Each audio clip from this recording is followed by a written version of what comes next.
Welcome to the Making of a Nation, American History in VOA Special English.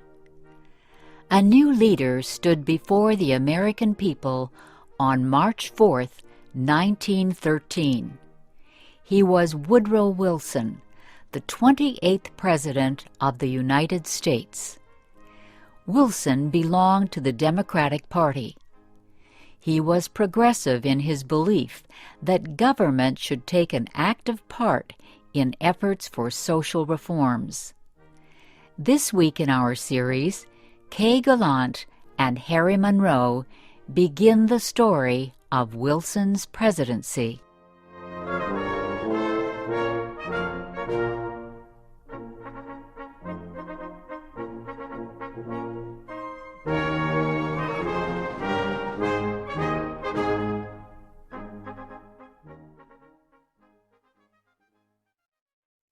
Woodrow Wilson had spent most of his life at Princeton University.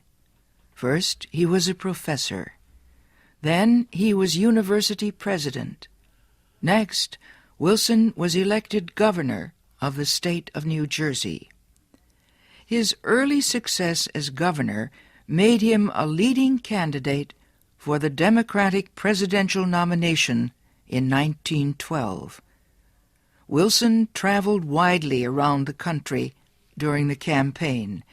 He made speeches to many groups. He tried to make himself and his ideas known to as many Americans as possible.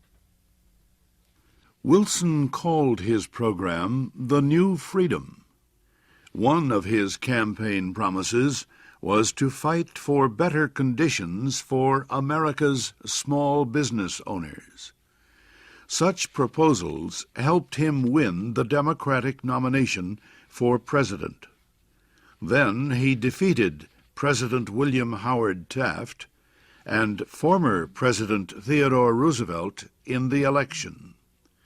Woodrow Wilson, the former president of a university, had become the president of a nation.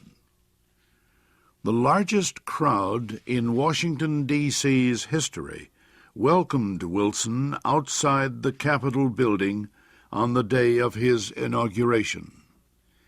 He called on the American people to join him in making the country a better place. "Our duty," Wilson said, "is to correct the evil without hurting the good. I call all honest men, all patriotic, all forward-looking men to my side."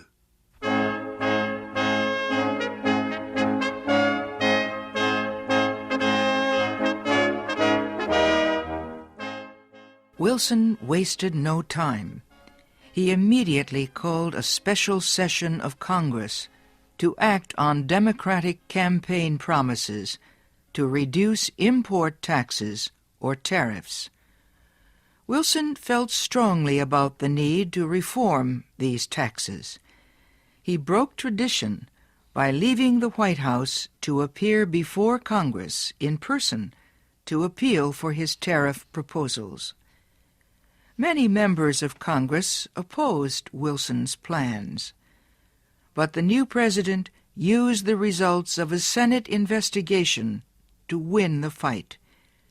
The investigation showed that a number of senators owned companies that depended on high tariffs for their profits. The votes of these senators were influenced by their property holdings.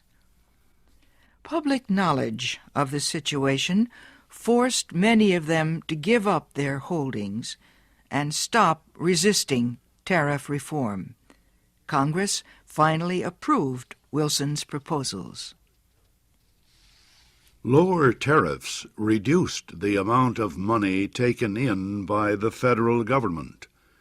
So the Senate also approved a tax on income or earnings.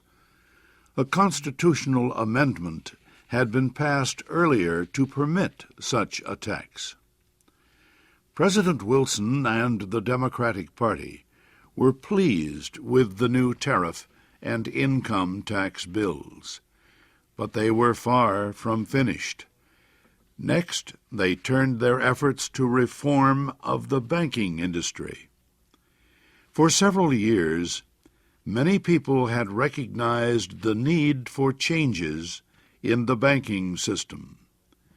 The old system of uncontrolled private banks had developed years earlier, before the United States became a major industrial nation. Many people agreed that a more modern system was needed, but they could not agree on details.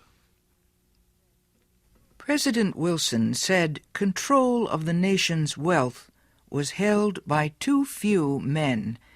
He noted a report that said just 2 men controlled 10% of the total wealth of the United States.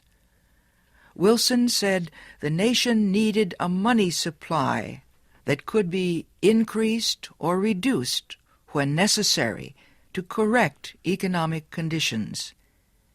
He said a method was needed to let banks help each other during economic emergencies. And, he said, laws were needed to prevent a few wealthy men from using the economic resources of the country for their own purposes. Finally, Wilson said the control of this system of banking must be public, not private. It must belong to the government itself. Wilson called his proposal for a central bank the Federal Reserve System. Under the plan, the nation would be divided into 12 areas. Each area would have its own Federal Reserve Bank. These area banks would not do business with the public. They would serve only as bankers' banks, and they would issue a new form of money supported by the federal government. Most important, the leaders of the new system would be chosen by the government, not by private business.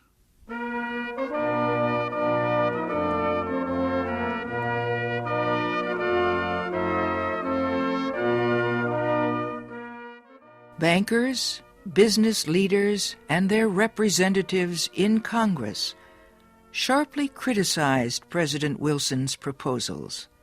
They said government control of the banking system was socialism, not capitalism.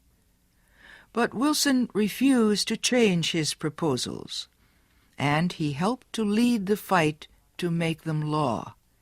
Finally, Congress agreed.